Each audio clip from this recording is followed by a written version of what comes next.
Hello guys, good morning to all. हम लोग पढ़ रहे हैं परमाणु संरचना, एटॉमिक स्ट्रक्चर में हमने इसका कुछ बेसिक इंट्रोडक्शन, सामान्य परिचय के बारे में हमने स्टडीज़ कर ली है ऑलरेडी। और इसके सब एटॉमिक पार्टिकल्स है, उनकी खोज की हम बात कर रहे हैं, जिसमें इलेक्ट्रॉन की डिस्कवरी कैसे हुई, किसने की, और इलेक्ट्रॉन के जो गुण जो है उनके बारे में हम ऑलरेडी स्टडीज़ कर चुके हैं। आज का हमारा टॉपिक रहेगा discovery of proton and neutron. उसके बाद में हम जो है थ्री फंडामेंटल पार्टिकल्स के जो क्वेश्चन जो है उन क्वेश्चंस को अपन प्रैक्टिस के लिए उसको सॉल्व करेंगे। तो आज का हमारा टॉपिक रहेगा यूनिट वाई है परमाणु संरचना, एटॉमिक स्ट्रक्चर है या स्ट्रक्चर ऑफ एटम।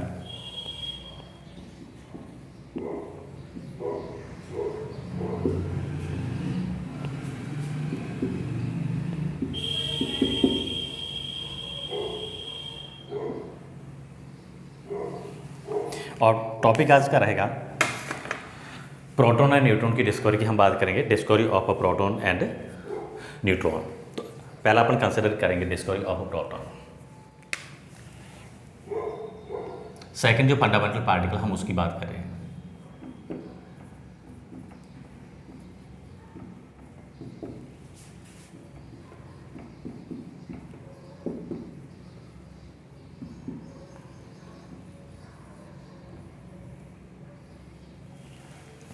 अगर हम प्रोटॉन की डिस्कवरी की बात करें, प्रोटॉन की डिस्कवरी किसने की थी?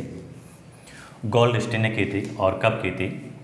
1919 में की थी। इन 1919 डिस्कवर्ड बाय गोल्डस्टीन।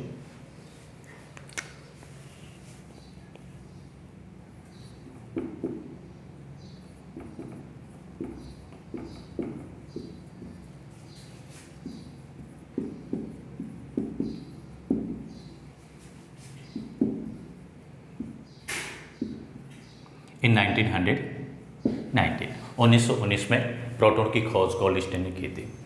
कैसे की? प्रयोग वही था, इलेक्ट्रिक डिस्चार्ज ट्यूब की बात करेंगे हम।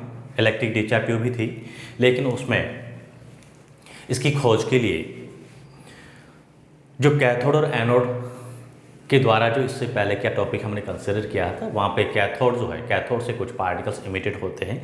लेकिन यहाँ पे हमें ध्यान क्या रखना है, मैं इसका थोड़ा सा जो फ्लो चार्ट डायग्राम आपको बता देता हूँ। सपोज हमारे पास ये क्या है, इलेक्ट्रिक डिस्चार्ज ट्यूब है।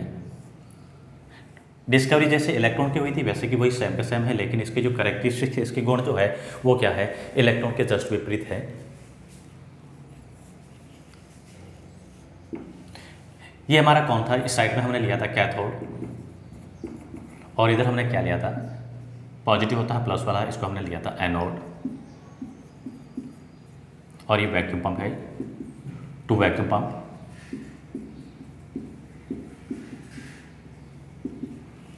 And when we applied high electric voltage across the cathode and anode, cathode और एनोड के बीच में अपन क्या करते हैं, उच्च वोल्टेज अप्लाई करते हैं। तो फर्स्ट केस में हमने क्या पढ़ा था, हमने देखा था कि जो कैथोड इलेक्ट्रोड जो है, कैथोड धातु, उस धातु के इलेक्ट्रोड से कुछ बीम ऑपरेट होती है, कुछ पार्टिकल्स होते हैं, उनका उत्सर्जन होता है। लेकिन यहाँ हम बात करेंगे, यहाँ हम किसकी बात करें, इंपॉर्टेंट केस है, थोड़ा सा ध्यान रखना है। हमने इसके अंदर जो इस इलेक्ट्रिक डिस्चार्ज ट्यूब के अंदर जो गैस भरी है, जब उच्च वोल्टेज हम अप्लाई करते हैं, हाई वोल्टेज अप्लाई करते हैं अक्रॉस द टू इलेक्ट्रोड, इस केस में ये गैस है, गैस क्या होती है, आयनीकृत होती है। गैस का क्या होता है, आयनीकरण होता है। अगर मैं यहाँ पे लाइट गैस की बात करता हूँ, सपोज मैंने यहाँ पे क्या लिया, हाइड्रोजन गैस ली है। हाइड्रोजन गैस का एक परमाणु है। हाइड्रोजन गैस का परमाणु जो होता है, जब हम यहाँ पे उच्च वोल्टेज अप्लाई करते हैं तो ये परमाणु क्या होगा, इसका आयनीकरण हो जाएगा H+ के रूप में। प्रोटॉन होते क्या है, यही तो प्रोटॉन है, positive ion containing H+ ion जो होता है, इसको एक सिंपली प्रोटॉन का मीनिंग ये होता है। तो यहाँ पे इस गैस का क्या होता है, आयनीकरण होगा। और आयनीकरण होने के बाद में ये गैस के जो पार्टिकल्स होते हैं बीम के फॉर्म में कहाँ जाते हैं, एनोड से कैथोड की ओर जाते हैं।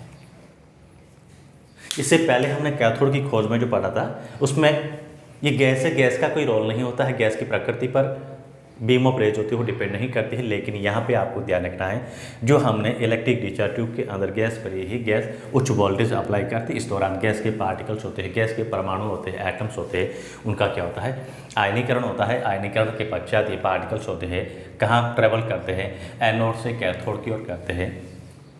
यहाँ पे इन पार्टिकल्स का बीम ऑफ रेज का जो मोमेंटम होगा कहाँ होगा, माइग्रेशन होगा कहाँ होगा, एनोड से कैथोड की ओर होता है। यस, तो ये कैथोड की क्या है, इलेक्ट्रिक डिस्चार्ज के द्वारा एनोड की डिस्कवरी, इसकी हम बात कर रहे हैं, दैट मीन्स प्रोटॉन की बात कर रहे हैं। ये चार्ज पार्टिकल्स होता है, इस चार्ज पार्टिकल को क्या बोलते हैं, प्रोटॉन कहते हैं। प्रोटॉन का इसकी उत्पत्ति कहाँ से हुई है, जो इलेक्ट्रिक डिस्चार्ज ट्यूब के अंदर हम गैस भरते हैं, लाइट गैस भरते हैं, उस गैस के द्वारा, गैस का जब आयनीकरण होता है, आयनीकरण के बाद में क्या होता है, ये पॉजिटिव चार्ज पार्टिकल्स के रूप में इमिट होते हैं, रिलीज होते हैं। कहाँ होते हैं, एनोड से कैथोड की ओर माइग्रेट करते हैं।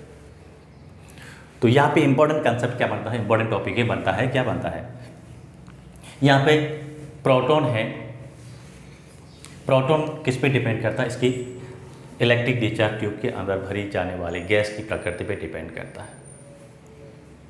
किस पे डिपेंड करेगा, इलेक्ट्रिक डिस्चार्ज ट्यूब में भरी जाने वाली गैस की प्रॉपर्टी पे डिपेंड करता है। तो हमें यहाँ पे ध्यान क्या रखना है, हमें यहाँ पे इसकी हम बात करते हैं किसकी, गुणधर्मों की बात करें, प्रकृति की बात करें किसके, प्रोटॉन की। इसका मोमेंटम होता है, जो इलेक्ट्रॉन की प्रॉपर्टीज होती है जस्ट उसकी विपरीत होती है प्रोटॉन। आपको ध्यान रखना है, प्रोटॉन की डिस्कवरी किसने की थी, गोल्स्टीन ने की थी। कब की थी, 1919 में की थी। अगर मैं इसकी गुणों की बात करूँ, इसकी प्रॉपर्टीज की बात करूँ, कैरेक्टरिस्टिक्स की बात करूँ,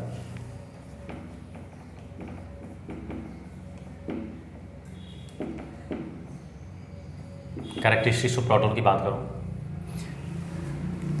ये कहाँ से कहाँ तक ट्रेवल करते हैं, ये particles move toward the anode to cathode.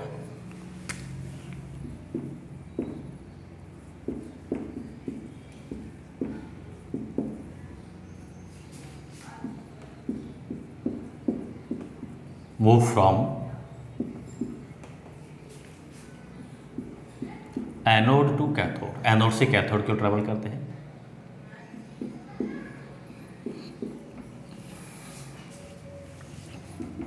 किस पे डिपेंड करते हैं, इलेक्ट्रिक डिस्चार्ज ट्यूब में भरी जाने वाली गैस की प्रकृति पर निर्भर करते हैं। बहुत ही इंपॉर्टेंट पॉइंट है, ध्यान रखना। दिस पार्टिकल्स या रेज कह सकते हैं,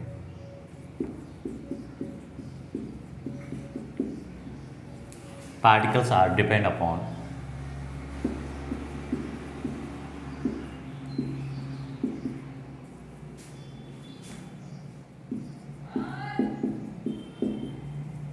nature of gas kept in electric discharge tube, या नेचर ऑफ गैस,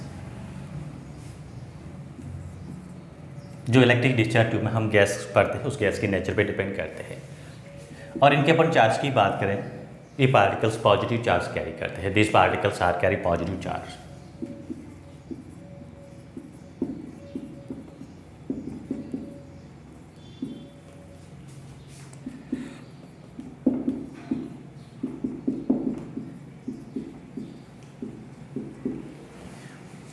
इसके अपन चार्ज मास रेशियो की बात करें तो इसका चार्ज मास रेशियो जो होता है फिक्स नहीं होता है। अलग अलग गैस अगर अपन फिल करते हैं किसमें, डिस्चार्ज ट्यूब में, तो इसका चार्ज मास रेशियो हमें क्या मिलेगा, अलग अलग मिलेगा। तो इसका चार्ज मास रेशियो निश्चित नहीं होता। अलग क्यों मिलेगा, क्योंकि यहाँ पे गैस किस पे डिपेंड करती है, नेचर ऑफ, ये रेस किस पे डिपेंड करती है, नेचर ऑफ गैस पे डिपेंड करती है। बाकी इसकी प्रॉपर्टी सेम की सेम है। एक तो इसका मोमेंटम होता है, कहाँ होता है, एनोड से कैथोड की ओर होता है। और दूसरी बात जो होती है इसमें वेरिएबल क्या आता है, डिफरेंट क्या आता है। ये 3 पॉइंट है। और चौथा पॉइंट जो होता है इसका द्रव्यमान होता है, वो चेंज होता है, अलग होता है। तो ये मेन जो है इसका डिफरेंस ही होता है। इसके हम मास की बात करें, प्रोटॉन की मास की मैं बात करूं, मास ऑफ प्रोटॉन्स, एक प्रोटॉन के द्रव्यमान की मैं बात करूं तो कितना मिलता है, 1.672 इंटू 10⁻⁻27 किलोग्राम मिलता है। और यूनिफाइड वैल्यू में बात करूं तो क्या लिखूंगा, 1.0072 यूनिफाइड मास। और इसके चार्ज की हम बात करेंगे, किसके, प्रोटॉन के चार्ज की। चार्ज ऑन प्रोटॉन, प्रोटॉन का जो चार्ज होता है कितना होता है, जो इलेक्ट्रॉन का चार्ज होता है उसके बराबर ही होता है उसका मैग्नीट्यूड, बट वहाँ पे नेगेटिव साइन आता है तो यहाँ पे क्या आएगा, पॉजिटिव चार्ज आएगा। 1.6 इंटू 10⁻⁻19 कूलम रहेगा। ये यू जो हम द्रव्यमान ले रहे हैं क्या ले रहे हैं, इसकी यूनिफाइड वैल्यू ले रहे हैं। और एब्सोल्यूट चार्ज की मैं बात करूँ, एब्सोल्यूट चार्ज को अपन क्या लेते हैं, +1 कंसिडर करते हैं। एब्सोल्यूट चार्ज ऑफ प्रोटॉन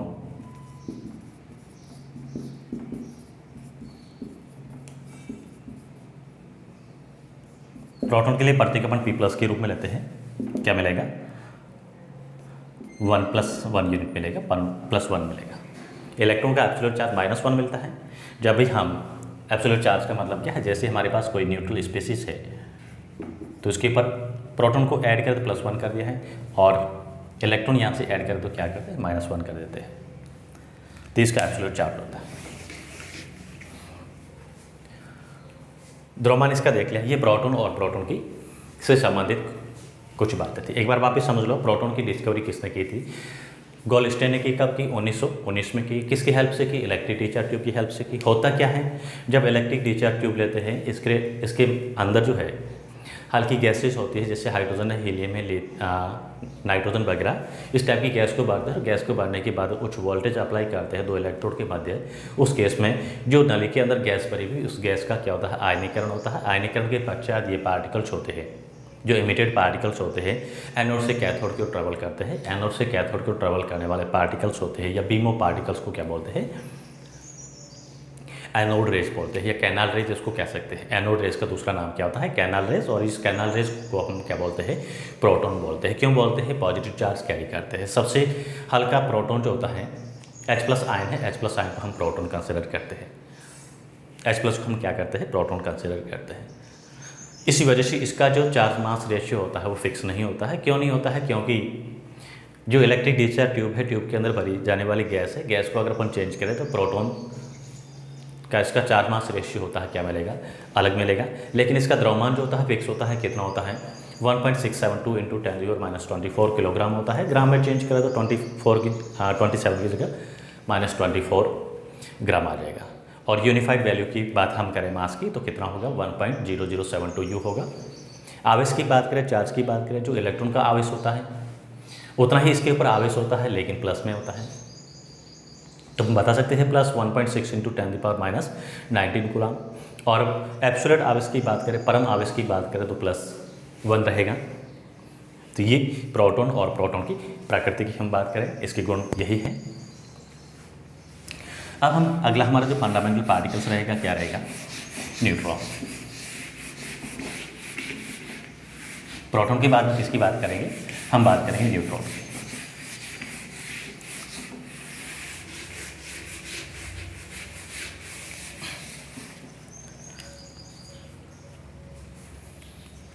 तीसरा फंडामेंटल पार्टिकल है सब एटॉमिक पार्टिकल्स की हम बात करें तो न्यूट्रॉन की बात करें।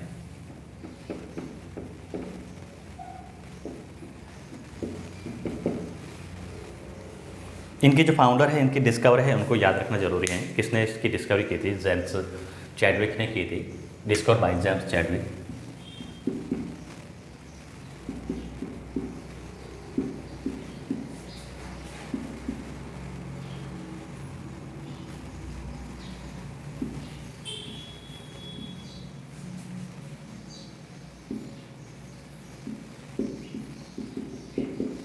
कब की थी, 1932 में।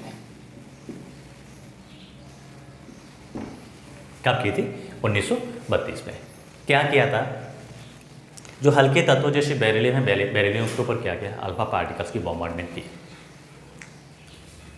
इन्हें हल्के तत्व जैसे बेरिलियम है, बेरिलियम ही हल्का तत्व है। परमाणु क्रमांक इसका 4 होता है, द्रव्यमान कितना होता है, 9 होता है। इसके ऊपर क्या किया, अल्फा पार्टिकल जिसका द्रव्यमान 4 होता है और परमाणु क्रमांक के रूप में कंसिडर करें, प्रोटॉनों की संख्या बात करें तो इसके पास कितने होते हैं, 2 होते हैं। प्रोटॉन है, प्रोटॉन का मीनिंग परमाणु क्रमांक। इसकी जगह हम क्या कंसिडर कर सकते हैं, ये किसके समतुल्य होता है,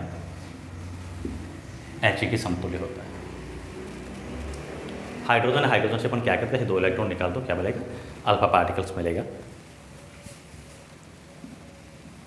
द्विआयनिक हीलियम परमाणु है, इससे 2 इलेक्ट्रॉन निकाल दो, हमें अल्फा पार्टिकल मिलेगा। जब इसके ऊपर इसकी बॉम्बार्डमेंट की तो हमें क्या मिला यहाँ पे, C6H12 प्लस क्या मिला,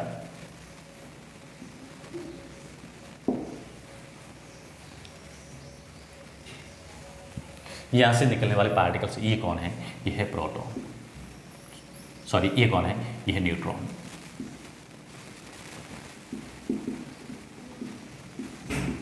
यहाँ से मिलने वाला पार्टिकल्स होता है, इस पार्टिकल को क्या कहेंगे, न्यूट्रॉन कहेंगे। दैट मीन्स न्यूट्रॉन का जो है परमाणु क्रमांक की बात करें क्या होता है, सोने की बात करेंगे, इसका जो द्रव्यमान होता है क्या होता है, मास 1 होता है। ये पावर जो बता रही है क्या बता रही है, मास को बता रही है, द्रव्यमान को बता रही है। तो ये हमारा क्या है, न्यूट्रॉन है। तो न्यूट्रॉन की डिस्कवरी के बारे में एक बार वापस देख लो, किसने किया था, जेम्स चैडविक ने किया था। कब किया था, 1932 में। कैसे किया, हल्के तत्व है, हल्के तत्वों में जैसे बेरिलियम लिया है, बेरिलियम के ऊपर अल्फा पार्टिकल्स होते हैं, हायर एनर्जेटिक पार्टिकल्स होते हैं, उच्च ऊर्जायुक्त कण होते हैं, उसकी बॉम्बार्डमेंट की। तो बॉम्बार्डमेंट करने के पश्चात क्या होता है, एक भारी तत्व जो होता है वो प्राप्त होता है। जैसे यहाँ पे कार्बन प्राप्त हुआ, कार्बन के साथ में कुछ विकिरण होते हैं, कुछ पार्टिकल, हल्के पार्टिकल्स का उत्सर्जन होता है। वही हल्का पार्टिकल कौन है, ये हल्का पार्टिकल हमारा न्यूट्रॉन है। ये न्यूट्रॉन की डिस्कवरी और न्यूट्रॉन की खोज, ध्यान रखना है किसकी हेल्प से किसने की। अगर हम इसकी बात करें, इसके चार्ज की बात करें, न्यूट्रॉन का जो चार्ज होता है नाम से पता चलता है, एन नॉट के रूप में इसको इंडिकेट करते हैं। इसका आवेश कितना होता है, शून्य होता है। न्यूट्रॉन न्यूट्रल, उदासीन, इसके ऊपर कोई आवेश नहीं होता है, तो चार्ज इसका क्या होता है, 0। अगर हम इसके मास की बात करें, इसके द्रव्यमान की बात करें, इसका द्रव्यमान क्या होता है, जो प्रोटॉन का द्रव्यमान होता है लगभग उसके बराबर ही होता है, उसके थोड़ा सा स्लाइटली उससे ग्रेटर होता है। इसके मास की हम बात करें, M nought is equal to कितना मिलेगा, 1.67। वहाँ पे प्रोटॉन के मास में अपने यहाँ पे 2 लिया था, यहाँ पे क्या मिलेगा, 5 मिलेगा, इंटू 10⁻⁻27 किलोग्राम लिखेंगे, या फिर इसको ग्राम में चेंज करें तो क्या मिलेगा, 1.675 इंटू 10⁻⁻24 ग्राम में मिलेगा। अगर यूनिफाइड मास की वैल्यू की हम बात करें तो उसको लिखेंगे 1.0075 U। वहाँ पे अपने क्या लिया था, 1.0072 यूनिफाइड मास लिया था, यहाँ पे क्या मिलेगा, यूनिफाइड मास में ये मिलेगा। और इसका एब्सोल्यूट चार्ज की बात करें तो क्या मिलेगा, 0 मिलेगा।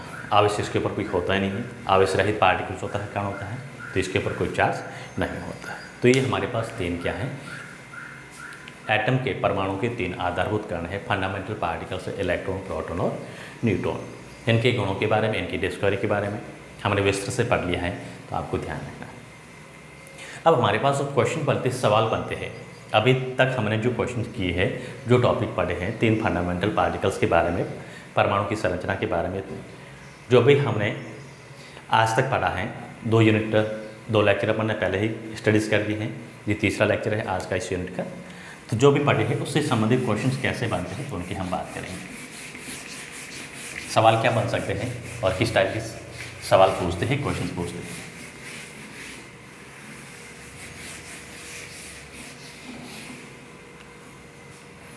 अब पहला हमारा सवाल होता है,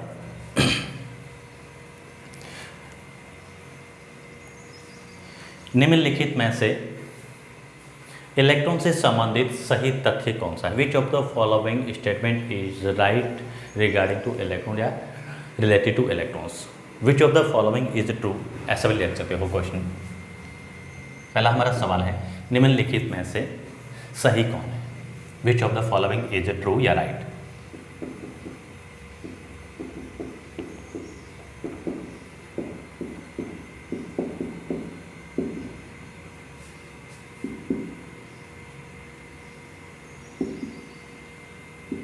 इन the case of electron, electron के संबंधित इलेक्ट्रॉन के केस में कौन सा सही है।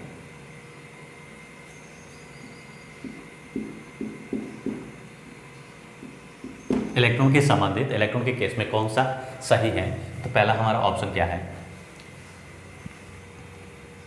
Mass of electron is equal to 18 mass of proton यानी mass of hydrogen H atom and mass of H atom. Second हम कंसिडर कर रहे हैं mass of electron is equal to 1837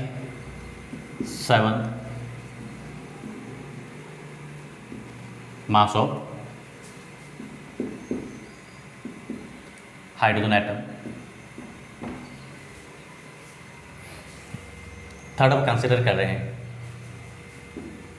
mass of electron is equal to 1837 time mass of H atom.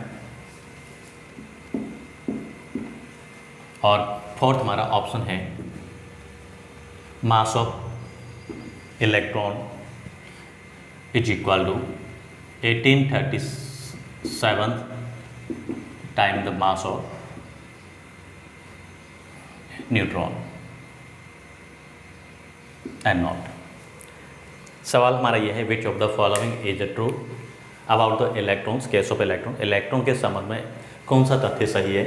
पहला तथ्य हमारे पास है electron का द्रव्यमान 1/1818 times mass of hydrogen atom के बराबर होता है, ये हमारा गलत है। सेकंड है mass of electron is equal to 1/1837 time of mass of proton कहेंगे या मास ऑफ हाइड्रोजन एटम। ये स्टेटमेंट सही है, गलती हमारी यहाँ पे होती है। सीधा आपने 1837 टाइम कर दिया और यहाँ पे क्या है 1/1837 टाइम, ये आपको ध्यान रखना है। तो सही ऑप्शन हमारा क्या रहेगा, इलेक्ट्रॉन का द्रव्यमान होता है प्रोटॉन कह सकते हैं हाइड्रोजन परमाणु के द्रव्यमान से कितना होता है 1837 टाइम इलेक्ट्रॉन हल्का होता है, या 1837 टाइम ये क्या होता है ज़्यादा द्रव्यमान रखता है कौन, एच एटम हाइड्रोजन परमाणु। ये फर्स्ट क्वेश्चन था हमारा। सेकंड हम क्वेश्चन यहाँ पे शो कर रहे हैं,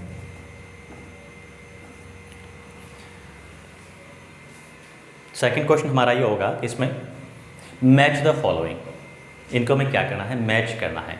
दो कॉलम दे रखे हैं, इन दोनों कॉलम को हमें क्या करना होता है, मैच करना होता है। यानी सही मैच कौन सा है, which of the following is a true match.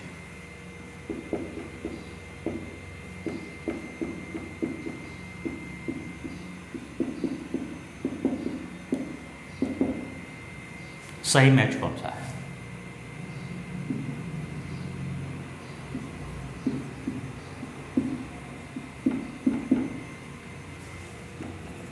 First हमने लिखा है, इधर हमें दे रखा है इलेक्ट्रॉन, और कॉलम ए जो दे रखा है, कॉलम ए में आपको इलेक्ट्रॉन दे रखा है, यहाँ पे दे रखा है गोल्डस्टीन। कौन दे रखा है, गोल्डस्टीन। सेकंड में दे रखा है प्रोटॉन, और इधर दे रखा है जे थॉमसन।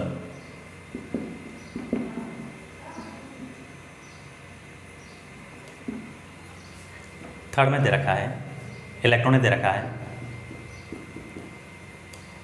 बट यहाँ पे हमें क्या दे रखा है, इसका मास दे रखा है 1.672 इंटू 10⁻⁻27 kg।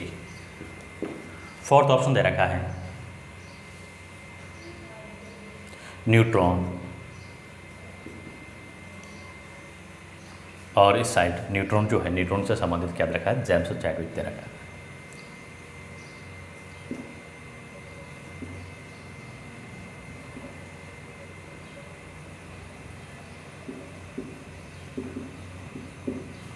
हमें कहा कि इसको मिलान करना है। यहाँ पे दे रखा है इलेक्ट्रॉन, इलेक्ट्रॉन के सामने क्या दे रखा है, गोल्डस्टीन। अब कभी कभार ऐसे इसमें आपको ऑप्शन यूँ भी दिए होते हैं, ये 1 है, ये 1 है, ये 2 है, 2 है, 2 है। एक तो पूछा कि सही पेयर कौन सा है, सही मिलान कौन सा है, तो हम कह सकते हैं यहाँ पे पहला हमारा क्या है, इलेक्ट्रॉन, इलेक्ट्रॉन की जो खोज की थी किसने की थी, जे थॉमसन ने की थी। ऐसे हो सकता है मिलान, मिलान का मतलब यही सवाल आपको पूछा, इस फॉर्म में पूछते हैं कि एक का जो सही कौन सा है, 2 है अरेंज करने के लिए। प्रोटॉन है, प्रोटॉन की डिस्कवरी किसने की थी, गोल्डस्टीन ने की थी, तो इसका सेकंड का जो सही मैच कौन सा होगा, 1 रहेगा। इलेक्ट्रॉन है, इलेक्ट्रॉन की हम द्रव्यमान की बात करें, इसमें कुछ है नहीं तो उसको छोड़ दो। न्यूट्रॉन है, न्यूट्रॉन की डिस्कवरी किसने की थी, जेम्स चैडविक ने। अब इसमें कहा कि ए और बी में सही कॉलम कौन सा है मैच का, तो सही कॉलम ये है। और कभी कभार आंसर आपको इस फॉर्म में दे रखा था, इस फॉर्म में दिया तो आप ऐसे करोगे, 4 का सही मैचिंग कौन है, 3 है। यहाँ पे भी इसको अगर मैच करना चाहो तो साइन को पॉजिटिव कर दो, तो इलेक्ट्रॉन है, इलेक्ट्रॉन का द्रव्यमान, ये क्या है, सही तथ्य है। इलेक्ट्रॉन के केस में सही नहीं कहेंगे, सॉरी, ये किसका है, प्रोटॉन का द्रव्यमान है। तो सेकंड का क्या है, थर्ड है।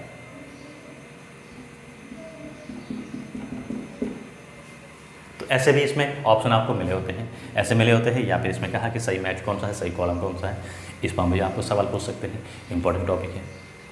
फिर तीसरा जो सवाल हमारा बनता है, यहाँ पे क्या बनता है, इलेक्ट्रॉन, प्रोटॉन और न्यूट्रॉन को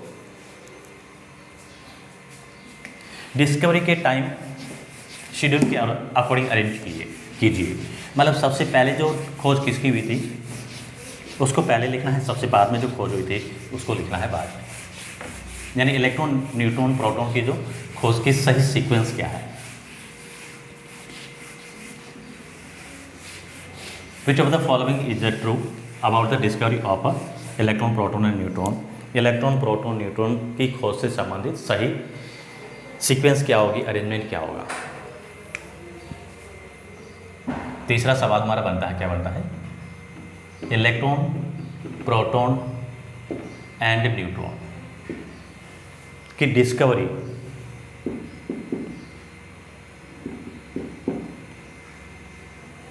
का सही ट्रेंड क्या है, यानी सही क्रम क्या है, सही ऑर्डर क्या है, true order.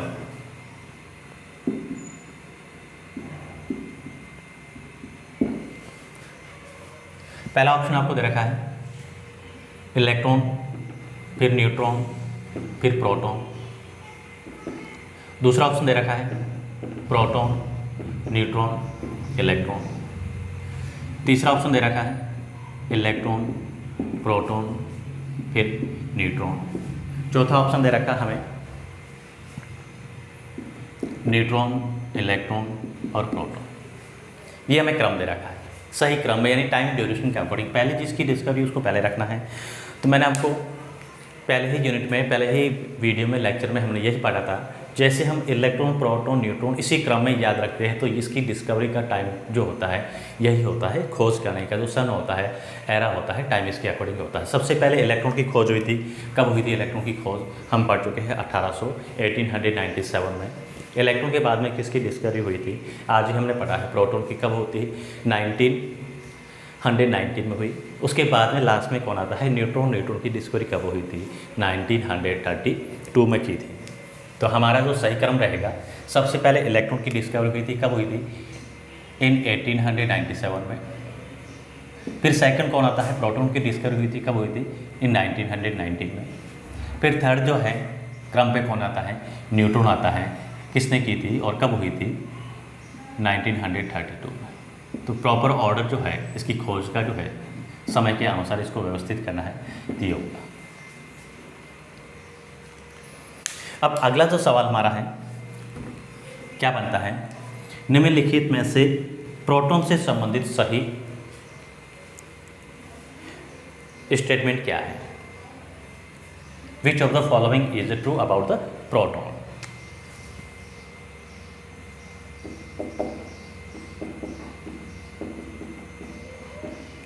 Of the following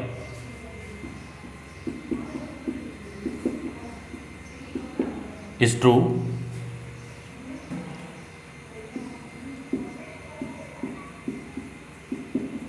about the proton। Proton से संबंधित सही तथ्य क्या है, सही फैक्ट क्या है। पहला आपको दे रखा है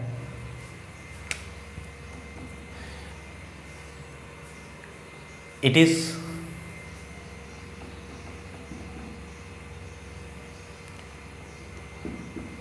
move from cathode to anode।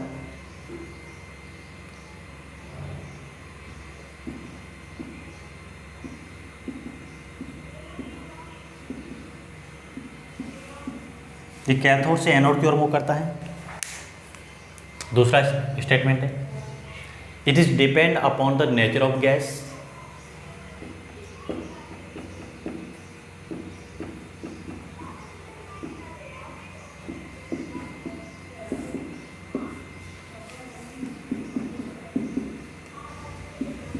ये गैस की प्रकृति पर निर्भर करता है।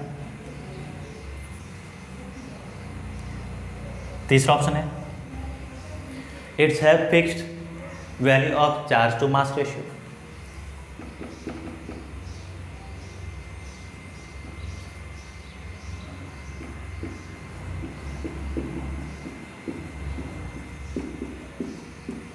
Value of charge to mass ratio,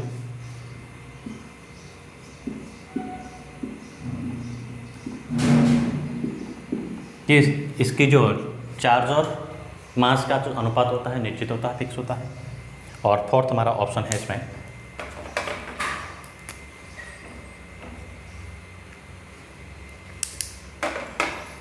ये नेगेटिव चार्ज कैरी करता है।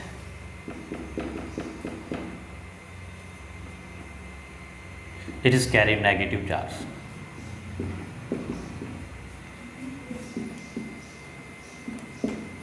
हमें पूछा है कि निम्नलिखित में से प्रोटॉन से संबंधित सही तथ्य कौन सा है, सही कथन कौन सा है। Which of the following statement is a true regarding to proton, about the proton, proton की बात कर रहे हैं।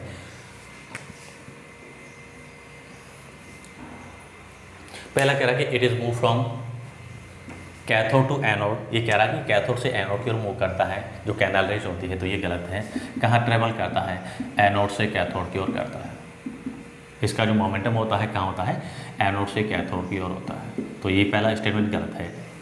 सेकंड कह रहा है it is depend upon the nature of gas, कि कैथोड पार्टिकल्स होते हैं, कैथोड रेज होते हैं, जो इलेक्ट्रिक डिस्चार्ज ट्यूब के अंदर हम जो गैस भरते हैं, गैस की प्रकृति पर निर्भर करता है, ऑफकोर्स निर्भर करता है, तभी तो उसका चार्ज मास रेशियो फिक्स नहीं है। गैस की प्रकृति पर निर्भर करता है, तभी तो ये चार्ज मास रेशियो इसका फिक्स नहीं है। तो ये सेकेंड स्टेटमेंट सही है। It has fix charge mass ratio नहीं है, क्यों नहीं है, क्योंकि ये गैस की प्रकृति पर निर्भर करता है, तो इसका चार्ज मास रेशियो फिक्स नहीं रहेगा। इट्स कैरी नेगेटिव चार्ज, ये कह रहा है कि नेगेटिव चार्ज रखता है, नहीं, ये पॉजिटिव चार्ज रखता है। इसका चार्ज का मैग्नीट्यूड क्या होता है, 1.6 × 10⁻⁻19 कूलम जो इलेक्ट्रॉन का चार्ज होता है वही होता है, लेकिन मैग्नीट्यूड इसका क्या होता है, प्लस में होता है, तो माइनस आवेश नहीं होता है, इसका क्या होता है, प्लस आवेश होता है। तो ये हमारे मुख्य जो सवाल है, क्वेश्चन जो हैं ऐसे बनते हैं, इस टाइप के क्वेश्चन पूछ सकते हैं, इसको आपको ध्यान रखना है। तो आज के हम लेक्चर में जो है वीडियो में इतना ही करते हैं, बाकी अपन अगली क्लास में जो हमारी नेक्स्ट क्लास कल होगी उसमें हम करेंगे। तो मैं उम्मीद करता हूँ कि आप लोगों को जो मैं करा रहा हूँ इसको मेरे साथ साथ आप करते होंगे। तो आप रेगुलर जो मेरे वीडियो थे उसको देखते रहिएगा। जो नए हैं चैनल पे तो चैनल को सब्सक्राइब कर दो, लाइक कर दो, शेयर कर दो, and thank you for watching me.